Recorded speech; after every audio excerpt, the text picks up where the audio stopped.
नजर उतारूं तुझे जग से संभालूं कोई आज तुझ કોને હાટું મૂકી સારી તો આ તો તમારી જ છે કોલર ટ્યુન તારી હાટું બીજા કોની હાટું હોય મારા ફોનમાં?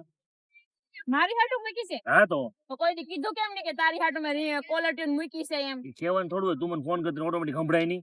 હા પણ તો તમારે પર્સનલ મને કેવું પડે કે આરાધ્યા મેં તે મારી કોલર ટ્યુન સાંભળી કોઈ દી આખી કીધું તો તું ખરી. સાંભળજે. ક્યારે કીધું તું? નહીં તમે બસ, તમારી બસ. સકલિયું હાટું જ મૂકી હોય મને ખબર હોય અને હું તો જે ફોન કરું હવે મને જામ મજા તમે ફોન ઉપાડી લો અને તમે કોઈ દી કીધું નથી મને પર્સનલ માં કે મેં તાર હાટું કોલર ટ્યુન મૂકી છે તું છે ને સાંભળજે આરાધ્યા કીધું કોઈ દી એવું તમે મને તમારે કહેવાનું ન હોય કોલર મૂકી એમાં કેવું પડે કોલર વાંધો હવે હા તો હોય જ તે વાંધો કાઢી નાખી બીજી મંદિર.